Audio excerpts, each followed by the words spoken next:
Good evening and a very happy Canada Day to all. I'm Troy Charles and here are your top stories. While this Canada Day has a different feel this year due to the global pandemic, city residents aren't letting anything dampen their spirits. Marina Park may not be flooded with celebratory festivities, but families have found other ways to enjoy the holiday and they will still get their fireworks show. Avery McCrae has more. Normally, families flock to Marina Park on July 1st to celebrate our country's holiday with live music, events, and a grand fireworks show at night. While those events have been canceled due to COVID-19, families haven't let anything dampen their spirits. While Sandy Beach doesn't officially open till July 6th, families are out in full force to enjoy Canada Day. We're celebrating at the beach with all of our family, and we have a couple friends coming, and we're going to social distance, hang out with our friends. Barbecue, fireworks, swimming, and we have fun celebrating Canada Day. We're gonna have a barbecue with a couple family members, so still abiding by social distancing, and we're gonna have some fun watching the fireworks. With the whole family. Tell them. Yeah, With the whole family. The day is a very proud day for many Canadians celebrating the country they call home. What makes the day special is everyone enjoys the nation's birthday in their own way, and the day means something different for everyone. Spending time with family and friends. Yes. The fireworks. Fireworks. freedom, nature, Yeah. the whole works, right? A great country. We're really lucky to live here. There's no wars, and we get to go to school, and we get to hang out with all of our friends, and we get to hang out with our family. So it's really great. I like hanging out with family and friends on Canada. They can mean different things for everyone. For us, it just means like chilling out with the family and enjoying the weather usually because it's the summer. And just trying to remember and sit back to think of what like the history of Canada means for different people. While the city of Thunder Bay has canceled their fireworks at Marina Park for tonight, those looking for a show won't have to go far. Chief Peter Collins and Fort William First Nation Council will host their own firework display atop Mount McKay beginning between 10:30 and 11 tonight. Avery McCrae, TBT News. A passenger on a North Star Air flight from Sioux Lookout to Sachigo First Nation tested positive for COVID-19. Passengers were not allowed to disembark from the Tuesday flight after the crew was informed about the positive test 10 minutes before the plane was scheduled to land in the remote Indigenous community. The plane then returned directly to Sioux Lookout, where the passengers were transported to an isolation ward awaiting COVID-19 tests. The flight crew has entered self-isolation in Thunder Bay awaiting tests, and the plane has been quarantined in Thunder Bay and will not fly until it's been fully disinfected, undergoes multiple rounds of physical cleaning, and is fumigated. North Star Air stressed none of their pilots have tested positive. Following Toronto City Council's vote on making face masks mandatory for all indoor public spaces, Thunder Bay Regional's COVID-19 incident manager says he's in favor of a similar bylaw being put in place here. The City of Toronto was the scene of several mass gatherings as soon as it moved into the second stage of reopening, and the area continues to be the hardest hit among new COVID cases. Dr. Stuart Kennedy says we managed to avoid those problems in the Thunder Bay district, but from an infectious disease perspective, he thinks masks should be mandatory when social distancing isn't possible. And with the reopening of travel and businesses, he wouldn't want to see us take any backward steps. I think out of respect for each other, out of respect for the workers in the store, out of respect for the people cutting your hair, out of respect for the healthcare workers, I would still strongly encourage everybody to wear a facial covering. Doesn't have to be a mask, it's some type of facial covering, so you prevent spreading that disease to somebody else. Kennedy also asked that anyone visiting the hospital wear a mask out of respect for staff.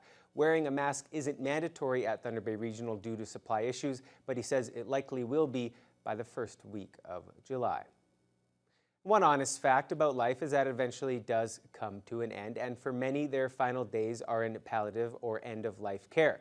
The staff at the Nipigon District Memorial Hospital have undertaken an initiative to provide palliative care to an often overlooked demographic, its Indigenous population. Adam Riley has the story. This journey that I went on was something that changed me not only as a nurse, but it also changed me as a person. Almost 2 decades ago, Judy Harvey noticed something was missing for those seeking palliative care at the Nipissing District Memorial Hospital. If you were Roman Catholic, a priest would be called. If you were Anglican, you got a minister. But there were no options if you followed any form of Indigenous spirituality, which she felt left a gap in care for a significant portion of the population. 33% of our patients that we serve here are Indigenous.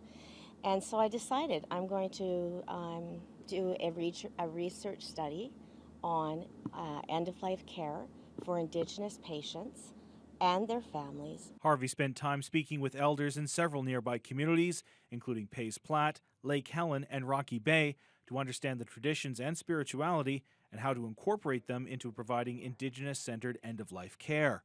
Now Harvey, along with Chief Nursing Executive Kathy Covino, have published articles on rural hospice, including Indigenous palliative care, which has led to presentations with unexpected reactions. Judy and I printed off a number of our what we call toolkits to enable people to take away that information that could help them implement a rural hospice in their areas as well.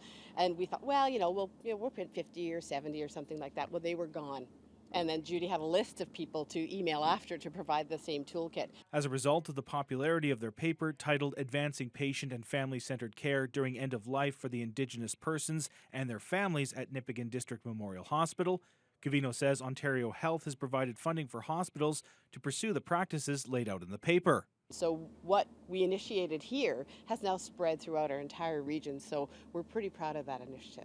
And while it is optional, Harvey hopes her paper eventually becomes mandatory study for those seeking bedside healthcare careers, adding it can be adapted for facilities not just in Canada, but worldwide. You will see that there's many appendices, and it's basically the toolkit that any hospital can take and use as to implement into their program and into their goals of care. Adam Riley, TBT News. The Thunder Bay area's tourism industry is slowly coming back to life as the province gradually reopens amid COVID-19. The Canadian Lighthouses of Lake Superior Group is hoping to attract more visitors to their scenic locations now that border closures are causing people and families to take staycations. Jonathan Wilson reports. We're going to go right to the point. The Canadian Lighthouses of Lake Superior Group takes care of 4 lighthouses in this area, and many feel the crown jewel is the one on Porphyry Island. For over a century, the remote site on Black Bay has warned mariners about the rocky shoreline, and in later years has become a magnet for tourists. But with COVID-19, CLLS Managing Director Paul Morley had worried that no one would get to see it this summer. The restrictions were lifted on June 12th.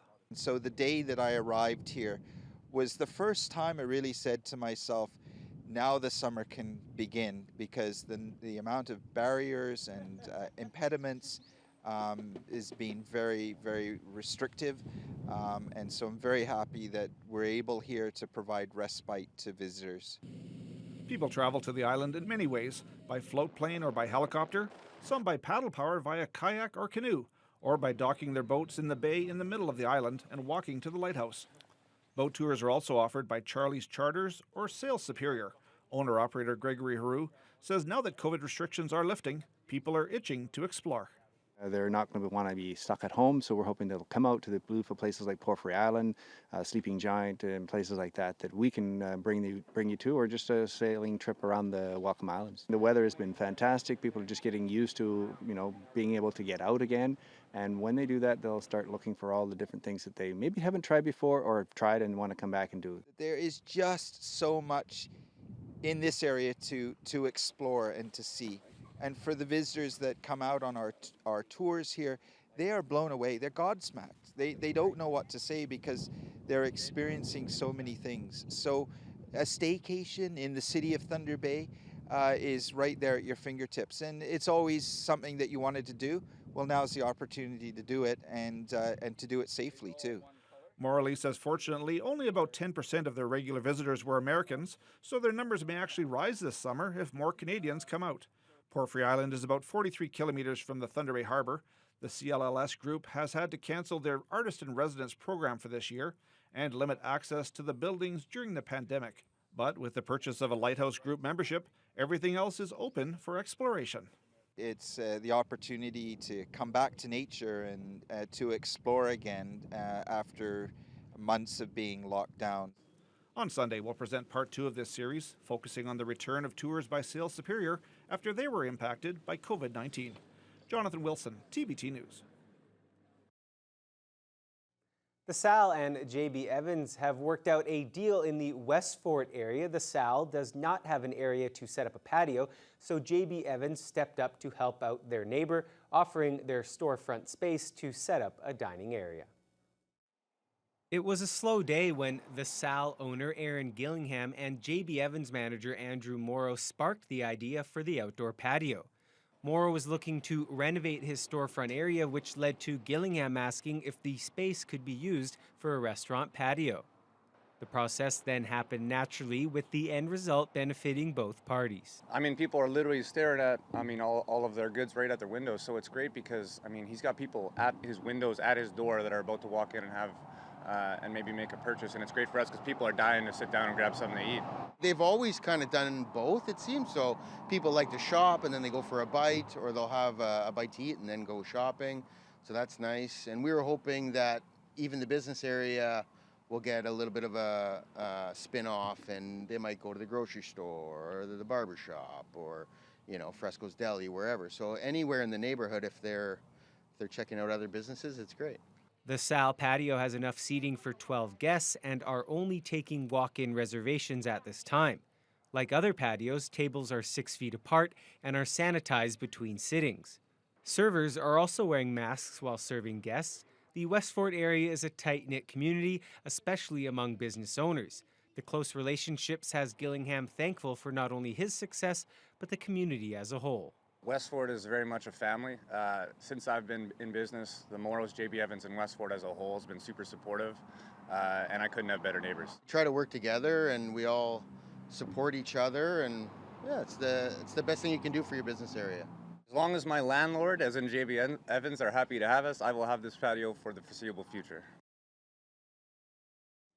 Joined by Mike Mohorich. Mike, happy Canada Day. You too. Great to be up here with you. Usually July 1st in the NHL is like free agent frenzy. It's not the case, but there is still a bit of news. Not the case this year, unfortunately, but it looks like they may have narrowed down where they're going to return to. Those details after the break.